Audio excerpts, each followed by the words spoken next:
So, my last video was pretty depressing.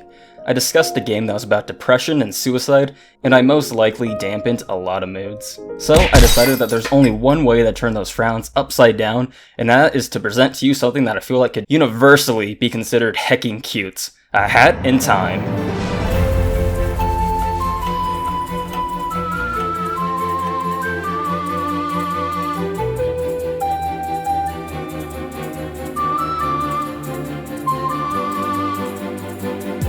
A Hat in Time is a 3D platformer that takes a lot of obvious inspiration from games like Mario 64 and Banjo-Kazooie. You've got the emphasis on solid platforming controls, these time rifts that teleport the player to special arenas, kind of like Mario Sunshine levels, and goofy, sprawling worlds with lovable characters and collectibles everywhere. I'll be honest, I didn't even know what type of game A Hat in Time was for the longest time. When I originally saw this back in October of last year, I legit thought it was a side-scrolling platformer. Whether that was because of the screenshots or a severe case of brain damage is still yet to be determined. Then when I bought it a little over 2 months ago, I really had no idea what I was even buying. I didn't even look at what it was even about and solely bought it because I was desperately needing something joyful in my life after Rain Clouds. A game described as cute as heck was just the thing I needed. So I downloaded it, booted it up, and as soon as I saw the main menu, as well as its music, I knew that this was going to be something special. I mean, how many games have two separate themes for their main menu? The player controls Hat Kid, an alien that looks a lot like a human and is the embodiment of swag. She's traveling through space in her wooden spaceship trying to get home. And yes, the rules of space in this game make absolutely no sense because there are no rules. Sometimes space acts as a vacuum, and other times it doesn't. While she's in bed catching some Z's, her spaceship gets hit by some turbulence, I guess. Just looking around the initial area I started in, I got an immediate sense that the developers absolutely loved their own game. It's such a cute little area with a diving board that goes straight into a pool of plushies. Look, I just need to get this out of my system, but this game is just so goddamn adorable. Like, the entire area the player can explore during this opening bit is just teeming with the time and care the game's creators put into it. This game rocks its simple art style, which is also pretty nice performance-wise. The game can run on pretty much anything, and here's some footage of it running on my old laptop, because I can.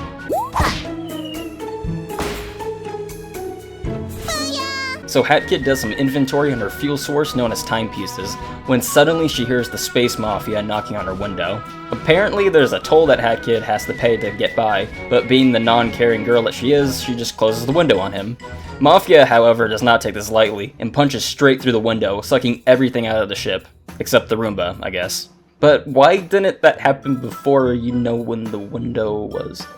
whatever. Like I said, there's no rules. In real life, Hat Kid would have died super hard when her wooden spaceship with plexiglass was breached like that. So the timepieces go flying out of her ship and end up landing all over the planet Hat Kid is above. And that's the gist, really. There's this mustache girl, but that's pretty much everything for the overarching plot of this game. And you know what? That's a good thing. Not that there isn't some pretty good mini-stories going on in this game, but for the big main plot, it's a good thing that there's almost nothing. The last thing a game like this needs is a plot that tries too hard and distracts from the main goal, which is to have fun, and fun is exactly what this game strives for.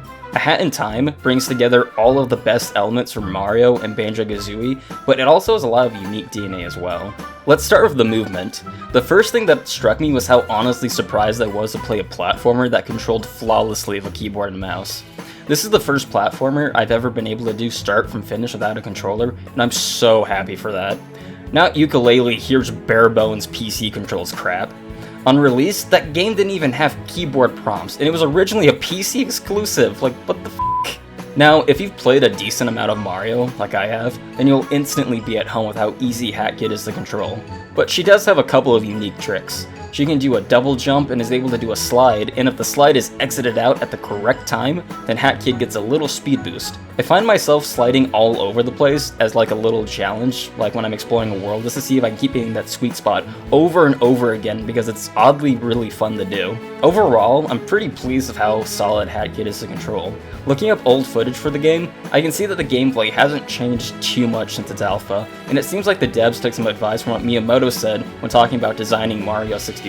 Miyamoto has said that his team focused solely on Mario's movement before focusing on anything else, because if Mario wasn't fun to play with from the start, then the game just wasn't fun to begin with. I think this is why Hat Kid is just so much fun to control. Her movement was prioritized first, and then the game was built off of that. So from an early point of this game's development, the foundation was fun. There are just a few things control-wise that I wish were improved upon, like when Hat Kid is interacting with terrain that isn't perfectly flat. She can spaz out a little bit with her sliding. With that being said though, it's a testament to the game's controls that my only complaints are just nitpicks. And did I mention this camera? Oh man, this camera is so good. Maybe I love it so much because it works so well with a mouse, but it's a beautiful thing. So long have I been playing platformers where the camera is like an abusive husband. It makes you look exactly where he wants you to look, and gives you little to no free will. A Hat in Time, thankfully, almost always lets the player look freely around with the camera, though it does get a little abusive sometimes. Since Hat Kid landed on a planet that she's never explored, there's a lot of locations to run around in. When it comes to the regions that Hat Kid explores, I feel like they're very unique when compared to other platformers. In other games, a new world equals a new change in scenery and introduces a new gimmick. Bomb on Battlefields has these water blobs falling, and Lava Land is literally just a game of the floor is lava. Other than these gimmicks though, you're basically doing the same thing as in the other worlds, which is just jumping and doing some tricks to get a star. I should point out though that I don't think that is necessarily a bad thing. I mean, Mario 64 is a pretty fun game. A Hat in Time has some segments like this, like Mafia Town and Subcom Forest, but they're both so different from each other because of the massive change in tone Subcom Forest presents, which we'll get to later. Each world has its own theme that keeps it very different from the other worlds, and it's more than just a change in setting. A world and its acts can completely change the game's genre. The reason that there's only 40 timepieces and not, say, 120 is so that each one has a very unique objective that leads to it. I really like that nothing in this game is ever repeated. This allows the player to always experience something new and never get bored. It would have been so easy to copy and paste these vaults all over the world that lead to a timepiece, but instead the devs put in all this extra time and effort to create original objectives to get all of these timepieces. When Hat Kid collects a timepiece, she's sucked out of the level, much like when collecting a star in Mario 64. However, with Mario 64, I don't think that system has aged very well. Since multiple stars are always open to be collected in that game, sucking the player out just feels annoying to me. Just let me collect this star, and then let me get the other one that I saw. I don't feel the same way with the Hat in Time, because other than a few levels in Subcom Forest, there's only one timepiece on the map at a time. Later on, when the player reaches Alpine Skyline, which is an open world map, the player isn't sucked out of the world upon collecting a timepiece. Hat Kid has the ability to unlock special abilities through the use of badges that can be bought from the weird badge selling lady. Here the player can give Hat Kid up to 3 different upgrades like no fall damage, no bonking into walls, and even a beam attack that really sucks. However, A Hat in Time is a pretty easy game, and some badges feel like they make an already pretty easy game even easier. Badges should be more used for attacks and other useful things like the magnet that sucks money and hearts towards the player when close. The hookshot is a badge that the player finds in World 3 that is essential to beat the game. It's such a vital badge that it shouldn't even be a badge to begin with. Now, you aren't stuck with the same hat the entire time because, well, sorry Hat Kid, but your default hat is a little too boring for me. You can gather a number of hats by finding these yarns that are scattered throughout levels, which is the main collectible other than the timepieces. The sprint hat lets you, well, run faster. The brewing hat lets the player blow up boxes, and there's even the ice hat that lets Hat Kid smash into platforms and sends her flying. Using this trick, she can visit her secret diary room, which is... wait, are those bubbles I see? Is Hat Kid a fish? I mean, think about it. When she goes in the time rifts, they all take place underwater and you see I'm getting sidetracked. The badges and hats push the player to visit new worlds and not play them in a linear order, as some are required to beat levels. I just don't like that some levels need to be unlocked with money. It doesn't really add much other than an inconvenience. This game does a lot of small things that really help it become the experience it ends up becoming. The attention to detail here is something that is so rare in games nowadays. I mean, look at the sneaking animation. This animation is one of my favorite animations ever in anything.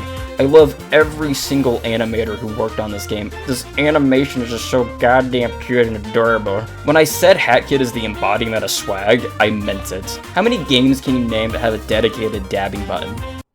Okay, technically it's a mod that makes her dab, but how many games do you know that have a mod that is illegal in some countries? though Hat Kid can be a little lacking in facial animations at times. Sometimes these lack of facial animations make her look a little dead on the inside.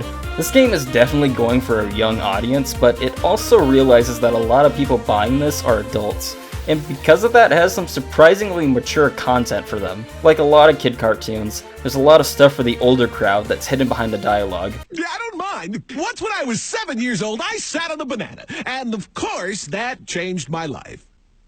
I say it has stuff for the older audience because this game gets weirdly dark at times.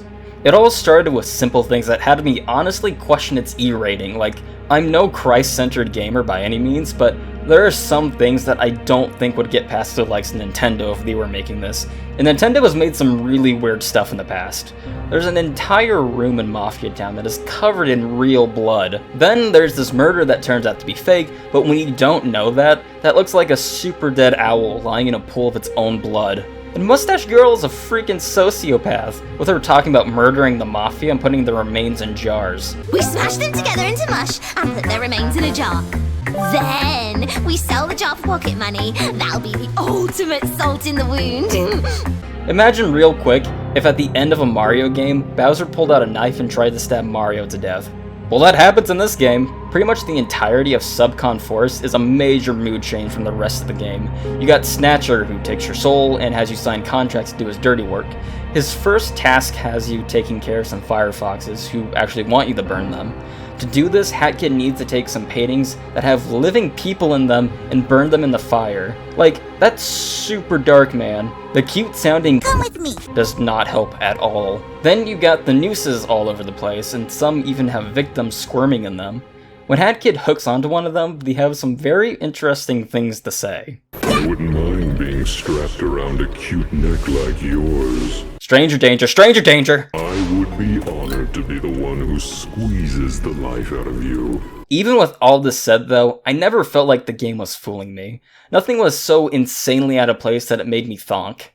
But then the game betrayed me. Okay, just walking around the mansion here. I'll take that.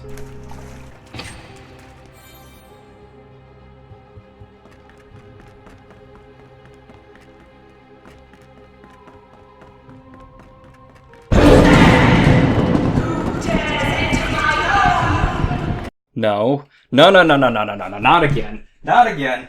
Why is it always the cute ones that betray me? The stage just works so well because of how out of place it is. 10 minutes ago, I was making this masterpiece, and then this happens.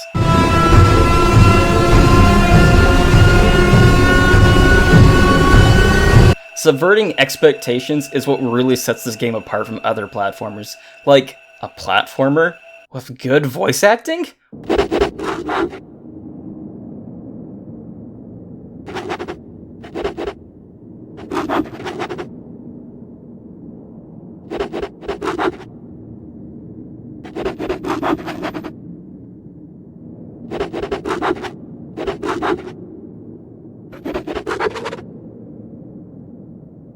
Understand that's not how contracts work, right? This mansion just reeks of environmental storytelling. After a little bit of exploring, it's clear that whoever lives here has some trust issues. The player never has to learn the story of what happened here, but if they do, then it might change their view on the entire Subcon Forest. Long ago, there was a princess named Vanessa and a prince who both lived in what became Subcon Forest. The princess's mother died and she became queen while her prince was off studying with his tutor. The new queen was very jealous of this tutor, as the prince spent a lot of time with her. One day, while the queen was off walking about town, she saw the returning prince holding hands with another woman. This caused the queen's heart to become broken. The prince, only buying some flowers, saw the queen running away crying and went to see what was wrong. While trying to explain to the queen what she had seen, the queen allowed her rage to deform her and had the guards lock the prince away in a cell. The prince died in a cell, but his soul lingered on, while Prince Vanessa stayed in her mansion, freezing anyone who entered her home. As I've mentioned already, A Hat in Time's main story isn't its main focus. I mean, Mustache Girl is a pretty interesting villain with how she's hardly in the game at all. Instead, the game focuses on the characters that Hat Kid encounters on her adventure and through the environment. Nothing is ever forced down the player's throat. If Dark Souls taught me anything, it's that the journey is far more important than the destination. Hat Kid finds these purple time rifts that allow her to travel back in time, and optionally collects storybook pages to find out the backstory of the location that she's in. The Mafia Town time rift is my favorite because of how much of a story it tells without saying anything. The pages help make the scenes that Hat Kid runs through make more sense, as it's all about the head Mafia guy sailing out to discover Mafia Island, and how much of a shithole it turns into once they arrive. I wish that the other time rifts told a similar story to Mafia Towns. It would have been interesting to see the story of Queen Vanessa and Alpine Skyline told in front of the player rather than just through the storybook. All the characters are amazing and well written. Snatcher turns out to be a tragic character when you learn his backstory. He used to be a really nice guy, but now he enslaves people who enter his forest, and then murders them once their usefulness is over. Actually, no, wait, that's still what a prince does. I oddly found myself liking the Mafia members more than the Mafia boss guy himself. They're also funny and charming, even though some of them tried to kill Hat Kid. If it wasn't for Snatcher, the Conductor and DJ Grooves would easily be contesting over the top spot. The Conductor is this angry, kinda old Scottish bird thing. It doesn't take long until his accent makes you adore him. That's fraud! Fraud! Hey everyone! We've got a fraudster over here! Ooh, you're giving me the quiet treatment, eh? That's what a murderer would do. DJ Grooves, on the other hand, is a smooth, jazz-loving penguin who's made me unable to see the word darling without it in his voice. Darling! Look at that swagger, that style. These two are a large contributing factor for why World 2 was so much fun. The rivalry that they have causes them to try to make each new movie they make bigger and better than their last. The Conductor starts off with a detective movie where Hat Kid must find out who the murderer is. She goes all over the train and for some reason discovers an x-ray of herself. Apparently there's food in her head. Wait a second. There's a bone in her ponytail. Okay, now I'm just convinced that she's a fish. She's a fish with a torso and legs and arms. Why is this game so weird? After the detective movie, the Conductor rips apart his own train for the sake of his next movie. Hollywood could learn a thing or two from the Conductor since everything he uses is practical effects. Those rockets, those saws, those bombs strapped to his train? All real. On the other hand, DJ Grooves doesn't try to kill his crew, but instead puts on giant events with thousands of penguins and live music. Even though the parade with DJ Grooves should be boring and tedious, it's really not, and that's thanks to the side objectives and the phenomenal music. So real quick, let me just say, there's two things that are important to me when it comes to games. One, good gameplay, check. But that won't make me love the game like crazy. Good music though, congrats, you've just won me over. Almost every game I've talked about on this channel has stunning music, and this one might just have the best soundtrack so far. So in case you haven't already fallen in love with this game's music, here's a little sample of how great it is.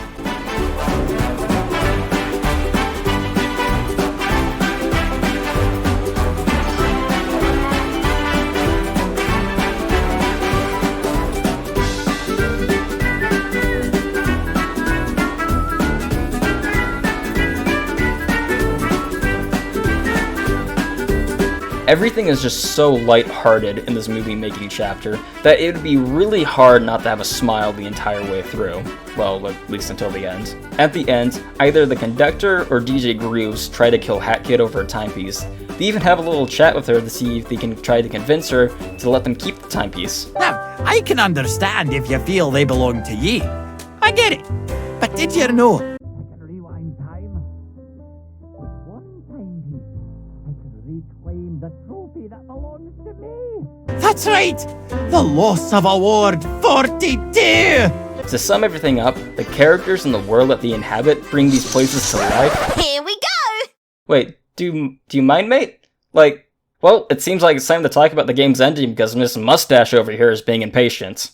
While Hat Kid is off getting a timepiece, Mustache Girl somehow manages to get aboard her ship and steals all of the timepieces, except the ones the players already collected, I guess. Just move on, we don't have time to deal with the plot holes. Mustache Girl turns the entire planet into a Bowser level, and Hat Kid goes down to stop her. Once there, all the characters Hat Kid has run into are lined up waiting to be judged by Mustache Girl. On the way to Mustache Girl, we do get a pretty fun final platforming segment that puts almost everything that the players learn to the test. It's fun and can be a bit challenging on your first attempt. Once Hat Kid reaches Mustache Girl, she has the option to fight her to the death or run away. So obviously Hat Kid f***ing cheeses it. So obviously Hat Kid engages Mustache Girl in open combat. After a quick little brawl, Hat Kid's friends come to support her. Mustache Girl becomes infuriated that Hat Kid is standing up for even the lowlives of the planet. She teleports Hat Kid to an arena where she uses special powers to make herself immune to Hat Kid's attacks. Thanks to help from the audience though, Hat Kid is able to break through these defenses. On the verge of losing, Mustache Girl becomes even more angry and kills some of the audience members in a fit of rage. Some of the audience members realize that when they die, they create health. They see that Hat Kid could potentially lose and have a very interesting idea to defeat Mustache Girl. They all begin to kill each other so Hat Kid can get health. Kind of unnecessary too, because when I was doing it, I was doing fine when they started murdering each other. Like, wasn't anybody like, what if somebody didn't die in one punch? That shit would be brutal. Imagine this without the cute graphics. In the arms of the angel, fly away from here. With the combined power of the Suicide Pack, Hat Kid manages to defeat Mustache Girl and collects a gigantic ball of what has to be at least 41. It's just one timepiece. Luckily, Hat Kid was able to rewind time and no one actually died. She uses her eagle vision and sees Mustache Girl knocked out on Mafia Island and ponders to herself if she should give her nemesis a timepiece. I mean, even though Mustache Girl did go a little crazy, it all came from a good place. With her engine filled with timepieces, Hat Kid has only one more problem to deal with. And that is, her friends are so desperate to stay with her that they are clinging onto her ship. Mustache Girl is right. Hat Kid is standing up for flawed people. I mean, all of these characters try to kill her at least once, but they're all so funny and well written that it would be impossible to stay mad at them for more than 5 seconds. In a way, they're all easy to relate to because at the end of the day, we're all flawed in our own ways, and that shouldn't mean that we're put up to a judge serving as jury and executioner for our everyday mistakes.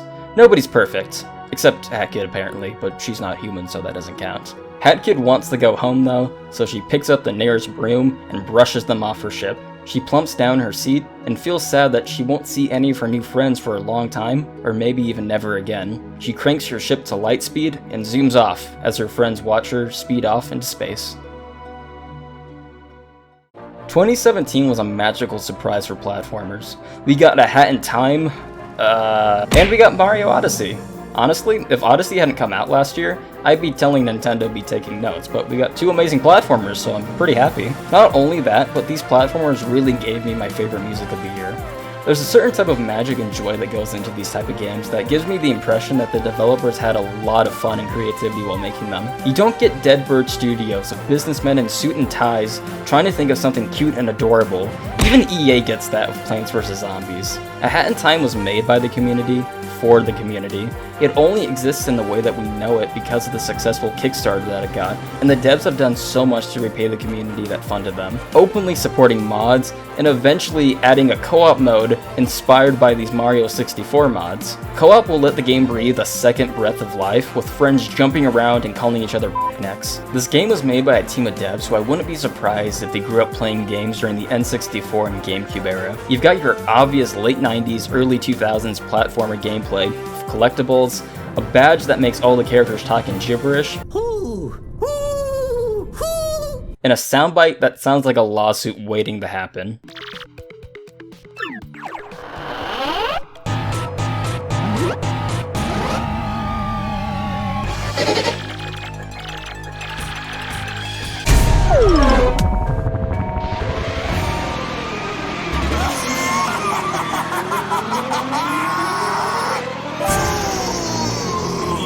The only thing that we're missing now is a Crash Bandicoot-esque gameplay section, and we'd have the whole 90s platformer thing under lockdown. While researching this game, I found a lot of interesting bits of information because of how open the development of this game was.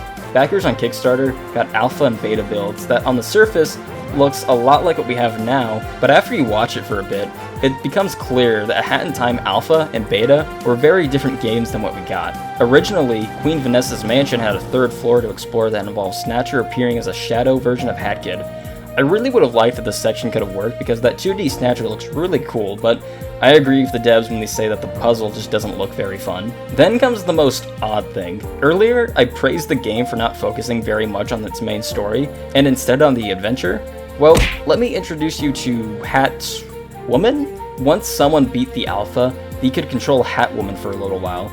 I don't know if this will ever go anywhere, but it's really interesting to see a game with such little story to have potentially at one point have had a much bigger story in a previous build. Maybe the game would have made more use of the time portion of the title, as to be honest, the time part isn't used very much. In the end, I prefer the minimalist story told, but who knows, maybe this Hatwoman thing could have been really cool. If you're an inspiring game maker, then watch some old footage of the older beta builds of the game. Games aren't always pretty. I freaking love the animations in this game, but Hatkid's old running animation looks derpy as hell. The maps are big, but they all feel appropriately sized, even the open world level. I'm definitely a fan of smaller maps that's condensed with constant stuff to do. Nothing ever feels stretched out. I never had that feeling of getting a little impatient while collecting the collectibles. The things that the player collects are all so shiny and beneficial that they're so fun to collect. It never felt like a level went overboard with stuff to do, nor brought along PTSD episodes of Donkey Kong 64, or more recently, Mario Odyssey and Breath of the Wild. Months after beating the game, I still find myself coming back to replay its stages that I really liked, and to play some modded levels. I haven't kept coming back to a platformer after beating it quite like this since Mario 64 when I was a kid. Sure, I put more hours into Odyssey because collecting 500 moons takes a while, but since beating Odyssey, I haven't returned to it because it burnt me out. In a lot of ways, A Hat in Time understates its welcome.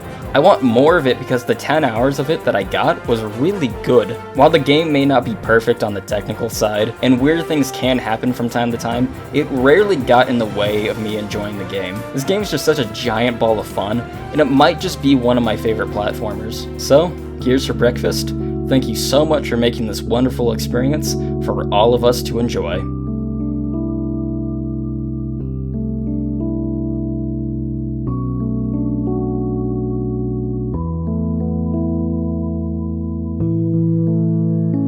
See, I told you my next video was going to be about something happy. Like, comment, and subscribe if you liked this video, and check out some of my previous stuff. That last video though, beware, it's definitely not lighthearted at all, like this video was.